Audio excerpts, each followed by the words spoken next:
Class 8th की maths की class में आप सभी का एक बार फिर से स्वागत है बच्चों। और आज हमें स्टार्ट करना है अभ्यास 8C। इसके पहले जो है हम लोगों ने 8B जो है कंप्लीट कर लिया है। इसके प्रश्नों को आप लोगों ने कंप्लीट कर लिया होगा। तो चलिए चलते हैं अभ्यास 8C में। इनके प्रश्नों को हमें हल करना है। तो यहाँ पर जो है हमें उनका गुणनखंड ज्ञात करना है या यक्स का मान ज्ञात करना है और उसके बाद उसके उत्तर की जाँच करनी है। तो यहाँ पर पहला प्रश्न जो दिया हुआ है आपका, ये दिया हुआ है 3x² + 10x + 8 = 0।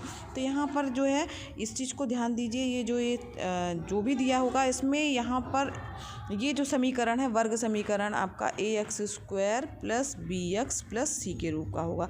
तो यहाँ पर जो है आपको ये बीच वाला पद है, इसे इस तरीके से तोड़ना है कि उन दो अंकों में इस तरीके से तोड़ना है बच्चों कि उनका मल्टीप्लाई करने पे जो है वो a और c का मल्टीप्लाई करने पे जो आ रहा है वो आए, यानी ac का जो मल्टीप्लाई करने पे आ रहा है वो आए, और साथ ही जोड़ने या घटाने पर जो है वो क्या हो, बीच वाला पद प्राप्त हो। तो यहाँ पर देखिए, जैसे कि यहाँ पर दिया हुआ है आपका 3x² + 10x + 8। तो यहाँ पर जो है आपको a और c यानी कि 3 और 8 इसका मल्टीप्लाई करना है। 8 × 3 यानी कितना होगा, 24 यानी 24। तो यहाँ पर आपको 24 जो आया है मल्टीप्लाई करने पर 24 जो आया है उसको दो भागों में इस तरीके से तोड़ना है, दो अंकों में इस तरीके से तोड़ना है कि मल्टीप्लाई करने पे तो 24 आए, लेकिन जोड़ने या घटाने पर क्या आ जाए, बीच वाला पद यानी बी वाला पद यानी कितना है, 10। तो यहाँ पर अगर हम इसको तोड़ेंगे तो अगर हम 6 और 4 लेकर के चलते हैं तो 6 और 4 का मल्टीप्लाई करेंगे बच्चों तो 6 चौको क्या हो जाएगा, 24 हो जाएगा। और इनको जोड़ने पर जो है वो क्या आ जाएगा, 6 + 4 को जोड़ेंगे तो क्या आ जाएगा, बीच वाला पद यानी 10 आ जाएगा। समझ में आ रहा है। तो यहाँ पर जो है इस तरीके से हम इसको दो भागों में तोड़ देंगे, 10 को क्या 6 और 4 के रूप में। तो 3x² + 6x + 4x + 8 ये वाला पद आपको समझ में आना ज़रूरी है, इसको अच्छे से समझ लीजिएगा। इसी तरीके से सारे सवाल हैं। अब यहाँ पर देखिए, जब आप ऐसे भागों में तोड़ेंगे तो यहाँ पर जो है देखिए 3x दोनों में स्टार्टिंग के पदों में कॉमन हो रहा है, 3x हम कॉमन लेंगे तो बचेगा x + 2, और इसी तरीके से यहाँ पर आगे 4 कॉमन लेंगे तो बचेगा x + 2। जब भी आप ऐसे भागों में तोड़ेंगे तो यहाँ ध्यान दीजिए, यहाँ पर दोनों पद एक जैसे प्राप्त होंगे, x + 2 x + 2। फिर इसको x + 2 दोनों में कॉमन दिख रहा है तो x + 2 जब आप कॉमन ले लेंगे तो बचेगा क्या है आपका 3x + 4। ठीक है। तो यहाँ पर हम लोगों ने गुणनखंड कर दिया है। अब यहाँ पर दोनों क्या है, 0 के बराबर है, तो 3x + 4 भी 0 के बराबर होगा और x + 2 भी क्या होगा, 0 के बराबर होगा। इससे जो है एक बार x का मान कितना आ जाएगा आपका, -4/3 आ गया, और एक बार x बराबर क्या आ जाएगा, -2 आ गया। तो यहाँ पर दो मान इसके प्राप्त हो गए हैं, x के -4/3 तथा -2। ठीक है। अब यहाँ पर जो है जाँच करेंगे हम, इसमें लिखा है जाँच करने के लिए भी। तो यहाँ पर हम एक बार x का मान जो है -4/3 रखेंगे। तो अब यहाँ पर देखिए हमने -4/3 जब हमने इसमें मान रखा हुआ है तो यहाँ पर जो है -4/3 रखने पर जब आप इसको हल करेंगे तो यहाँ पर जो है 0 आ गया, जो कि आपका दायां पक्ष है। ठीक है। इसको हल करने पर दायां पक्ष 0 आ गया, यानी कि हमारा जो है ये जो है दायां पक्ष 0 आ गया, यानी ये मान जो है सही है, हमारा संतुष्ट कर रहा है। इसी तरीके से बायां पक्ष जो है उसको लेकर के, और दूसरा मान हमारा क्या है बच्चों, -2। तो इसको भी हमने इसमें पुटअप किया और -2 रखने के बाद भी जो है वो बच्चों नेक्स्ट प्रश्न की ओर, प्रश्न नंबर 2 की ओर। तो ये जो दूसरा प्रश्न है आपका 2x - 3 कोष्टक के अंदर है, दूसरे कोष्टक के अंदर है x - 2 = 0। यहाँ पर ऑलरेडी देखिए, यहाँ पर हमें गुणनखंड करने की ज़रूरत नहीं, यहाँ दोनों जो है वो गुणन के रूप में ही दिए हुए हैं कोष्टक में।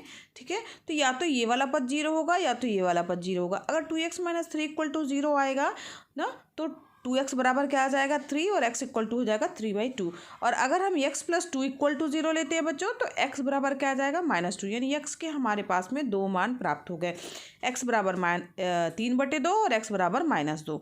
अब क्या करना है आपको बच्चों, इसको प्रूफ करने के लिए जो आपका लेफ्ट हैंड साइड है प्रश्न का कि ये दोनों मान सही हैं कि नहीं, तो दायां पक्ष और बायां पक्ष बराबर होगा यदि हम ये दोनों मान समीकरण में पुटअप करते हैं। तो यहाँ पर हम बाएं पक्ष को लेके चल रहे हैं क्योंकि दायां पक्ष ऑलरेडी 0 है, तो वहाँ पर अभी हमें लेके चलना नहीं है। केवल बाएं पक्ष में हम मान रख के देखेंगे और देखेंगे कि मान रखने पर दायां पक्ष 0 आ रहा है कि नहीं। तो यहाँ पर हम एक बार x बराबर 3/2 रखेंगे, ठीक है, और एक बार x बराबर -2 रखेंगे। तो यहाँ पर आप रख के देखिएगा बच्चों, तो यहाँ पर x की जगह हमने 2x की जगह पे क्या रखा है, 3/2 रख दिया है, और यहाँ पर भी 3/2 रख दिया जहाँ जहाँ पर x था, और इसको हल किया है। तो हल करने पर जो है हमारा दायां पक्ष क्या आ गया है, 0 आया। इसी तरीके से x बराबर -2 रखेंगे, और -2 रखने पर जो है आप देखेंगे बायां पक्ष जो है वो आपका क्या आ जाएगा, ये इसको भी आप यहाँ पर -2 रख के जब हल करेंगे तो बायां पक्ष जो है वो 0 आ गया, यानी जो कि दाएं पक्ष के बराबर, यानी आपका उत्तर जो है वो सही है। तो इसी प्रकार से बच्चों प्रश्नों को हल करना है। आइए बढ़ते हैं प्रश्न नंबर 3 की ओर। इसको भी देखिए, यहाँ पर भी देखिए गुणनखंड के रूप में दिया है x और x-4। तो यहाँ पर या तो x बराबर 0 होगा या तो फिर x-4 बराबर 0 होगा। ठीक है, x के 2 मान प्राप्त हो गए, x बराबर 0 और x बराबर 4। अब इसी तरीके से बाएं पक्ष में रख देना है और बाएं पक्ष में रखने के बाद आप देखेंगे कि दायां पक्ष 0 आ रहा है कि नहीं। अगर 0 आ रहा है तो यानी हमारा जो है वो उत्तर सही है, ये हमारे उत्तर की जाँच है। तो इसी तरीके से प्रश्नों को हल करना है।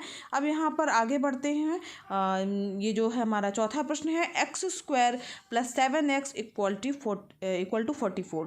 तो यहाँ पर जो है ये हमारा एक क्या बनेगा, समीकरण के रूप में बन जाएगा, जो कि एक द्विघात समीकरण है। इसको पहले प्रश्न की तरह हमें हल करना होगा। तो सबसे पहले यहाँ दाएं पक्ष में 0 लेके आएंगे, 44 को इस तरफ लेके जाएंगे तो यह -44 और x² + 7x -44 इक्वल टू 0 आ गया। अब यहाँ पर बच्चों फिर से एक बार ध्यान से समझिए, 44 जो आया है, यानी 44 को आपको 2 इस तरीके के भागों में तोड़ना है, जिनको जोड़ने या घटाने पे क्या आए, 7 आए। ठीक है, जोड़ने घटाने पे क्या आ जाए, 7 आए। ठीक, और मल्टीप्लाई करने पे क्या आ जाए, 44 आए। तो जब हम इसे 44 को तोड़ेंगे तो 11 गुणे 4 करेंगे तो कितना आ जाएगा, 11 गुणे 4 यानी 44, यानी 44 आ गया। और 11 में से 4 को घटाएंगे तो हमारे पास 7 प्राप्त हो जाएगा। ठीक है, समझ में आ रहा बच्चों? इस चीज़ को ज़रूर समझिए, यही मेन इंपॉर्टेंट है कि जो ये लास्ट वाला अंक है 44, और यहाँ जो कि x² के गुणांक में 1 दिया है तो उससे कोई फ़र्क नहीं पड़ता है, 1 का गुणा 44 से करेंगे तो 44 ही आएगा। तो यहाँ पर जो है आप जो है उसको मल्टीप्लाई करेंगे, 2 अंक ऐसे चाहिए हमें जिसको मल्टीप्लाई करने पे क्या आए, 44 आए, और जोड़ने या घटाने, आप जोड़ भी सकते हैं या घटा भी सकते हैं। तो यहाँ पर हम 11 में से 4 घटाएंगे तो कितना आ जाएगा, 7 आएगा, जो कि आपका बीच वाला पद है।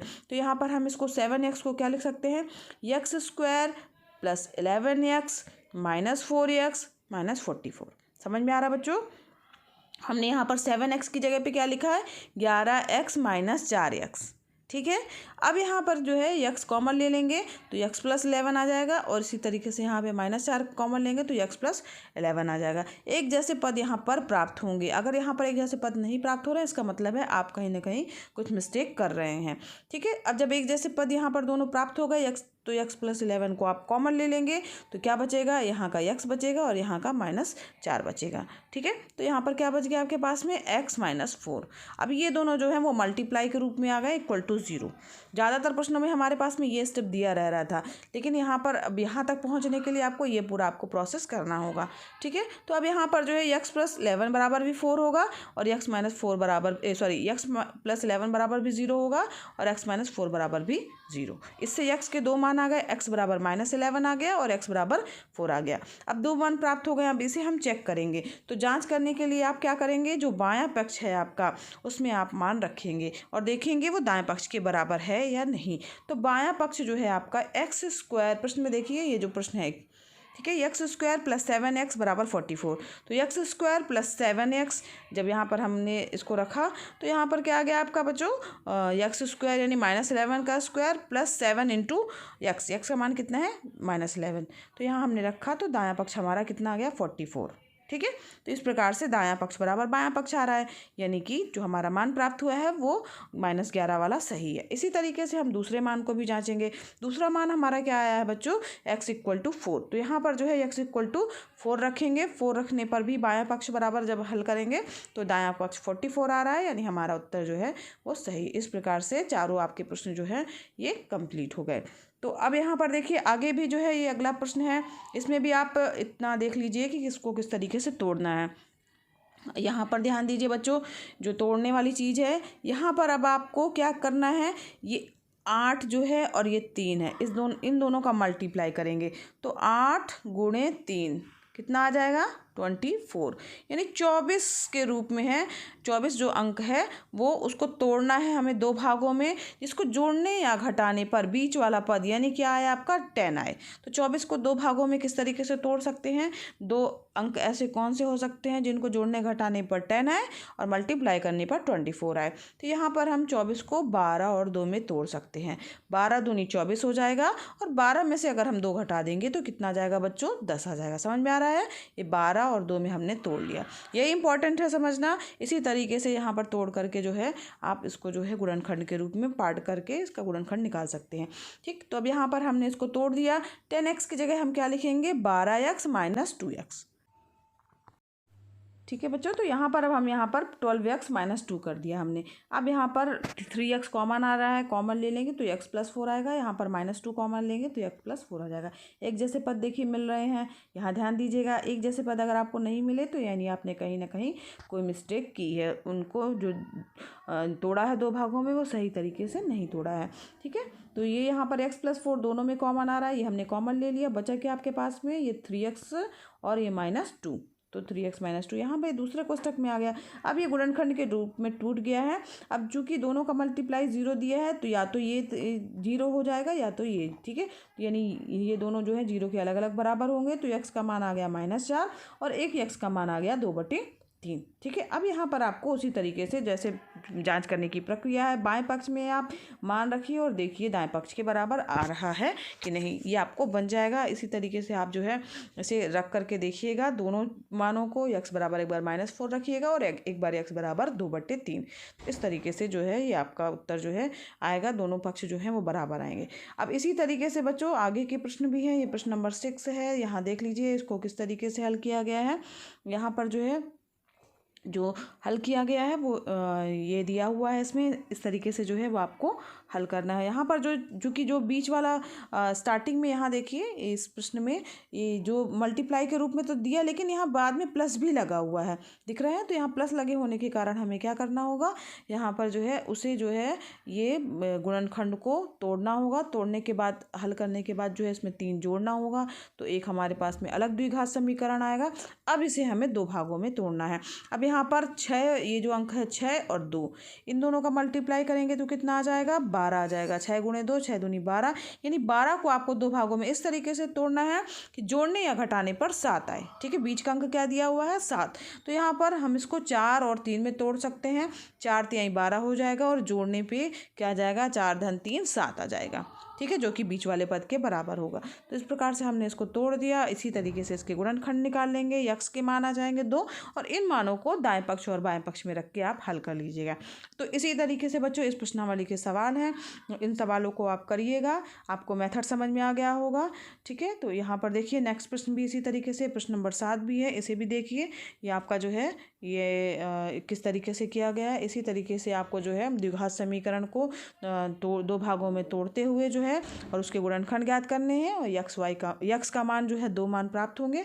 इनको दाएं पक्ष और बाएं पक्ष में रख करके आपको उत्तर की जांच कर लेनी है। तो बच्चों आशा है कि आपको प्रश्न जो है वो समझ में आ रहे होंगे, पढ़ाना समझ में आ रहा होगा। तो अगर बच्चों पढ़ाना पसंद आ रहा है तो वीडियो को लाइक कीजिएगा, चैनल पर नए हैं तो चैनल को सब्सक्राइब कीजिए। बच्चों ये वीडियो क्लासेस फ्री हैं तो आप भी इसका लाभ लीजिए, अपने फ्रेंड्स को भी शेयर कीजिए ताकि वो भी इसका लाभ ले सकें। और बच्चों हाँ, बेल आइकन दबाना मत भूलिएगा, नहीं तो नए वीडियो का नोटिफिकेशन आपको सबसे पहले नहीं मिलेगा। धन्यवाद बच्चों, मिलते हैं नेक्स्ट वीडियो क्लास में। इसके आगे के प्रश्न जो हैं आप हल कीजिएगा। जो आगे दिए हुए हैं प्रश्नावली के प्रश्न वो आपके होमवर्क के रूप में, जो ना बने वो पूछ सकते हैं आप। धन्यवाद बच्चों, मिलते हैं नेक्स्ट वीडियो क्लास में।